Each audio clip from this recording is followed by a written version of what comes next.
আলিপুরদুয়ারের ছবি দেখলেন, এবার নাগরাকাটার ছবি দেখুন। লোকালয়ে কিং কোবরা, আম গাছে প্রায় 12 ফিট লম্বা কিং কোবরা। দেখুন সেই ছবি, প্রায় 12 ফিট লম্বা এই কিং কোবরা। বন দপ্তরে খবর দেন চা শ্রমিকরা। আরো বিস্তারিত এ বিষয়ে জানাবে রকি, রয়েছে আমার সঙ্গে।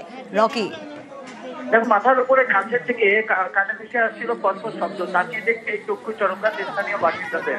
আম গাছের মধ্যে কুল্লি পাকিয়ে বসে রয়েছে প্রায় 12 ফুট লম্বা কিং কোবরা, আর যা দেখে রীতিমতো চাঞ্চল্য ছড়িয়ে পড়ে গোটা এলাকায়। ঘটনাটি ঘটছে শুক্রবার রাতে নাগরাকাটা ব্লকের অন্তর্গত ভুটান সীমান্ত লাগোয়া চ্যাংমারি চা বাগানের আপার লাইনে। এবং স্থানীয় বাসিন্দারা যখন এটি দেখতে পায় রীতিমতো আতঙ্কিত হয়ে পড়ে। খবর দেওয়া হয় বন দপ্তরকে এবং পরিবেশ প্রেমী সংগঠনের সদস্যদের। বন দপ্তরের কর্মীরা এবং পরিবেশ প্রেমী সংগঠনের সদস্যরা একটা খবর আসলো যে এরকম একটা কিং কোবরা নাকি গাছের উপরে দেখা গেছে বস্তির মধ্যে।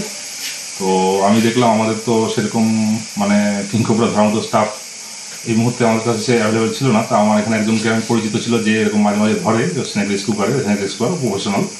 তা ওকে আমি কল করি আমি আমার স্টাফ এবং স্টাফের সাথে ওকে পাঠিয়ে দিই। ওখানে যাওয়ার পরে ও অনেক কষ্ট মানে বেশ পরিশ্রম করেই ওটাকে ধরা হয় এবং ধরার পরে আমি জঙ্গলে ছেড়ে দেওয়া হয়।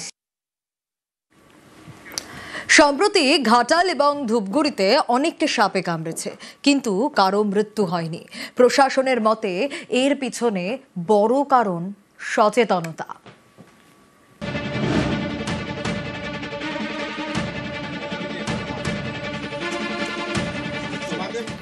পশ্চিম মেদিনীপুরের ঘাটাল, এখানে গত 2 সপ্তাহ ধরে কিছু জায়গায় বৃষ্টির জল জমে। এর জেরে বেড়েছে সাপের উপদ্রব। অনেককে সাপে কামড়েওছে, কিন্তু কারো মৃত্যু হয়নি। প্রশাসনের মতে এর পিছনে বড় কারণ সচেতনতা। এই সাপে কেটে বছরে অনেকে হসপিটালে ভর্তি হয়েছেন, এরা সবাই সুস্থ হয়ে বাড়ি ফিরে গেছে, কোনো মৃত্যুর ঘটনা ঘটেনি। সাপে কেটে ওঝার কাছে যাওয়ার জন্য একজনের মৃত্যু হয়েছিল বছরে, কিন্তু আমরা সেটা আশাকর্মীদের দিয়ে খুব প্রচার করিয়েছি যাতে করে সাপে কামড়ালে কেউ ওঝার কাছে না যায়, 100 মিনিটের মধ্যে নিয়ারেস্ট হসপিটালে ভর্তি করা যায়। সাপে কামড়ালে কি করতে হবে আর কি করতে হবে না তা নিয়ে সরকারি উদ্যোগে পাড়ায় পাড়ায় প্রচার করা হয়। এখনো সেই প্রচার চলছে। বারবার বোঝানো হয় সাপে কামড়ালে একেবারেই ঝাড়ফুঁক নয়, যত তাড়াতাড়ি সম্ভব রোগীকে নিয়ে যেতে হবে হাসপাতালে। সাপে কাটলে প্রথম করণীয় ওই ক্ষতস্থান কোন রকম বাঁধন না দিয়ে, ওই ক্ষতস্থান ব্লেড দিয়ে চিরে রক্ত না বার করে আপনাকে গুণিনের কাছে না গিয়ে যেতে হবে হসপিটাল। ঘাটালে সাপের কামড়ে হাসপাতালে ভর্তি 100-রও বেশি, কারোরই মৃত্যু হয়নি। ইনি শ্যামল গায়েন, কয়েকদিন আগে তাকে সাপে কাটে। ও জমিয়ে ছাঁচ কাটছিল জমিতে। হ্যাঁ, সেই সময় কি সাপ? সিংহচন্দ্র ওরা ক্ষীরপায়ে ভর্তি করেছিলাম প্রথমে, সেকেন্ড দিকে এসে ঘাটালে আছি। আগে তো সব ওঝার কাছে নিয়ে যেত। হ্যাঁ, এখন কেন আনছেন? এখন ডাক্তার হিসাবে যেতে হবে।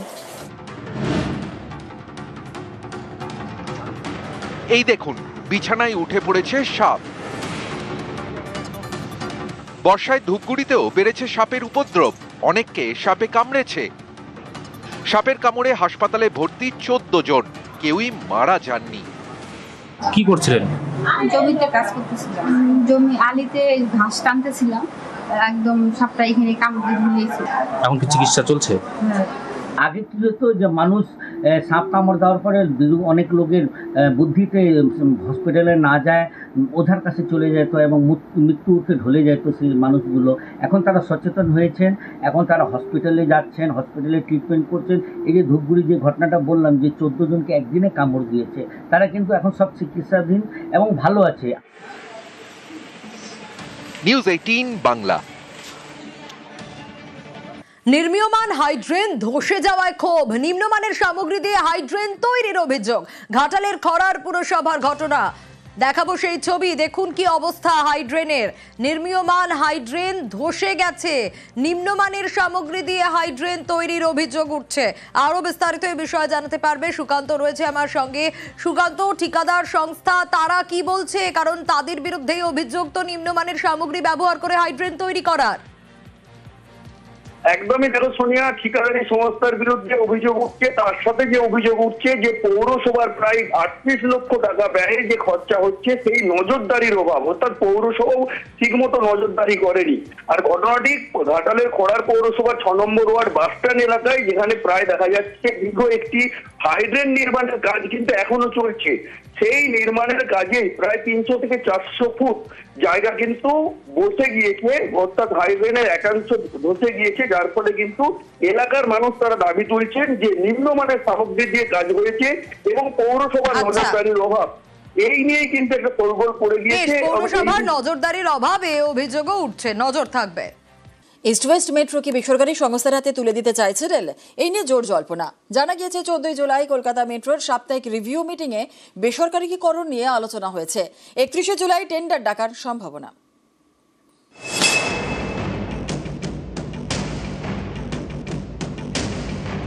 East West metro Howrah Maidan থেকে সেক্টর 5, এই ইস্ট ওয়েস্ট মেট্রো কি বেসরকারি হাতে তুলে দিতে চাইছে রেল? এই প্রশ্নটা উঠছে, কারণ জানা গিয়েছে 14 জুলাই সাপ্তাহিক রিভিউ মিটিং করে কলকাতা মেট্রো রেল কর্তৃপক্ষ। সেখানেই ইস্ট ওয়েস্ট মেট্রোর বেসরকারিকরণ নিয়ে আলোচনা হয়। আগামী 31 জুলাই এ নিয়ে টেন্ডারও রাখতে পারে কলকাতা মেট্রো কর্তৃপক্ষ। ইস্ট ওয়েস্ট মেট্রো এখনো পুরোপুরি চালু হয়নি। দুভাগে মেট্রো চলে, সেক্টর 5 শিয়ালদা এবং এসপ্ল্যানেড হাওড়া ময়দান। মেট্রো রেলের কর্মী সংগঠনগুলির দাবি, ইস্ট ওয়েস্ট মেট্রো পথে ট্রেন চালিয়ে লাভের ঝুলি প্রায় শূন্য। এই যুক্তিকে সামনে রেখে বেসরকারিকরণের ভাবনা চিন্তা শুরু করে কলকাতা মেট্রো রেল কর্তৃপক্ষ। এ নিয়ে 2023 সালে আগ্রহ দেখায় বেসরকারি সংস্থা Delhi metro rail corporation. Metro কর্মী সংগঠনগুলির দাবি, তাদের আপত্তিতে বিষয়টি থমকে যায়। কমপ্লিট আউটসোর্সিং আর অপারেশন এন্ড মেইনটেনেন্স, এটার জন্য সেই ডিএমআরসি আগ্রহ প্রকাশ করেছিল 2023 সালের ডিসেম্বর থেকে, অর্থাৎ সেই থেকে জিনিসটা চলছে। ভারতীয় রেলে কলকাতা মেট্রোই একমাত্র ভারতীয় রেলের সরকারি মেট্রো। বাকি যে সমস্ত মেট্রো অন্যান্য শহরে চলে সেগুলো হচ্ছে অটোনমাস বডি, তো সুতরাং স্বায়ত্তশাসিত সংস্থা। সেখানে তার মতো করতে বলা হয়েছে, সমস্তটা কিন্তু বেসরকারি লোককে দিয়ে দেওয়া হচ্ছে এবং তার নতুন ডেজিগনেশন তৈরি করা হচ্ছে, যেটা ভারতীয় রেলে নেই। সেটা হচ্ছে যে train operator and cum station controller, অর্থাৎ একই লোক দু জায়গায় এটা করবে।